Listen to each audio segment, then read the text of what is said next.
세계 증시는 빠르게, 우리 증시는 폭넓게 3분 증시입니다. 연합인포맥스 정윤교 기자와 함께합니다. 안녕하십니까? 안녕하세요. 네, 간밤에서 미국 증시 상황부터 정리해 주시죠. 간밤 뉴욕 증시는 보합권에서 혼조로 마감했습니다. 숨가빴던 트럼프 랠리를 점검하면서 전날에 이어 숨고르기 장세를 나타냈습니다. 네. 3대 지수 보겠습니다. 다우지수는 전장 대비 0.11% 오르면서 거래를 마쳤고요. S&P 500 지수는 전장보다 0.02% 상승했고 나스닥 지수는 전거래일 대비 0.26% 하락하면서 장을 끝냈습니다. 시장은 트럼프 행정부 2기에 대한 기대로 연일 고점 경신 행진을 이어온 데 피로감을 나타냈고요. 장 초반에 나온 물가 지표는 시장 예상대로 나오면서 시장에 안도감을 줬습니다. 10월 소비자 물가 지수는 전월 대비 0.2%, 전년 동기 대비 2.6% 올랐고요.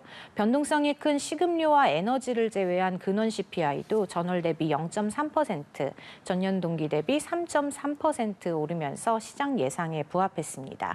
인플레이션이 완화하면서 연준이 다음 달 금리를 추가 인하할 여지를 줬고요.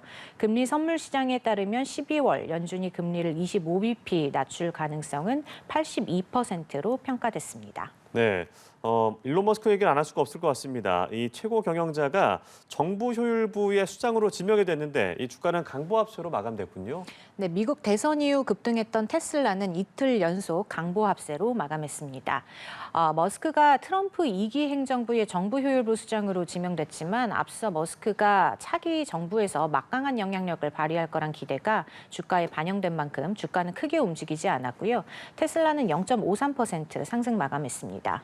월가에선 테슬라 주가의 추가 상승에 대한 회의론이 커지고 있는 상황이고요. 대형 기술주 그룹 매그니피센트 세븐 중에서는 아마존닷컴만 2.5% 정도 오르면서 강세를 나타냈는데요. 엔비디아와 메타, 알파벳은 모두 숨고르기 양상을 보이면서 뒷걸음했습니다. 한편 비트코인 가격이 사상 처음 개당 9만 1,000달러를 돌파한 가운데 미국 최대 가상화폐 거래소 코인베이스 주가는 11% 가까이 급락했고요. 세계 최대 비트코인 보유 기업 마이크로스트래티지의 주가도 8% 가까이 후퇴했습니다. 전기차 제조업체 리비아는 독일 폭스바겐 그룹이 58억 달러 규모의 투자 확대 계획안을 발표한 데 힘입어서 13% 급등하면서 눈길을 끌었고요. 세계 최대 음원 스트리밍 업체 스포티파이 테크놀로지는 시장 점유율과 월간 총 활성자 사용자 수가 시장 예상을 뛰어넘은 여파로 11% 넘게 급등하면서 장을 끝냈습니다. 네, 다음으로 국내 증시 상황도 짚어보겠습니다. 어제 코스피 시장은 어떻게 마무리됐습니까? 어제 코스피는 또다시 급락하면서 2,410대로 주저앉았습니다. 나흘째 내림세입니다.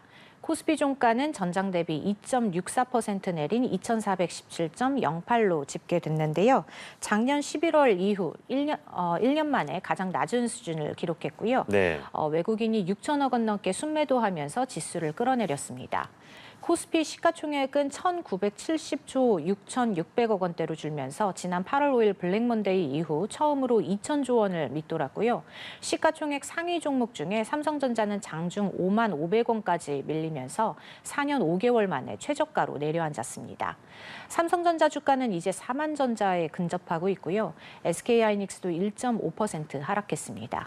이 밖에 LG에너지솔루션과 삼성바이오로직스, 현대차가 각각 3%대로 떨어졌고요.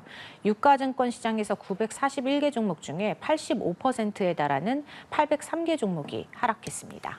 네, 우리 시장 계속 하락세가 이어지고 있는데 어제는 또 많이 떨어졌어요. 왜 이렇게 떨어진 겁니까?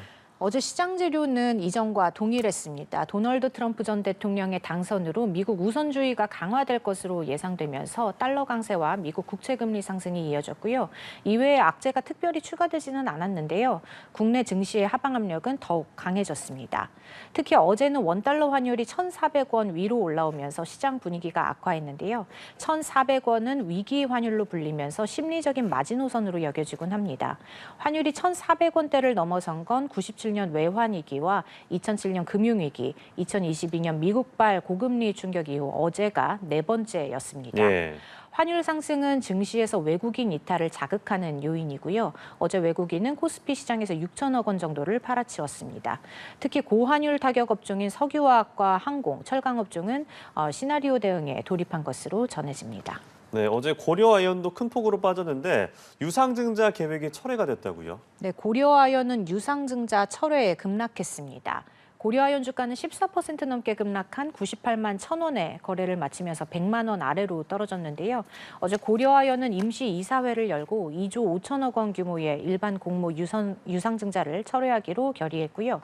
장 초반 유상증자 철회 기대감에 6%대 강세를 보였던 고려아연 주가는 막상 유상증자 철회의 발표가 나오자 재료 소멸에 하락 전환하면서 낙폭을 확대했습니다. 고려아연 주가는 9거래일 만에 100만 원 밑으로 내려오면서 황제주 자리도 내줬고요. 어제 최윤범 고려아연 회장은 기자회견을 열고 이사회 의장직을 내려놓겠다고 선언했습니다. 네, 알겠습니다. 오늘 말씀 여기까지 들어보죠. 지금까지 3분 증시 연합인포맥스 정윤교 기자와 함께했습니다. 고맙습니다. 고맙습니다.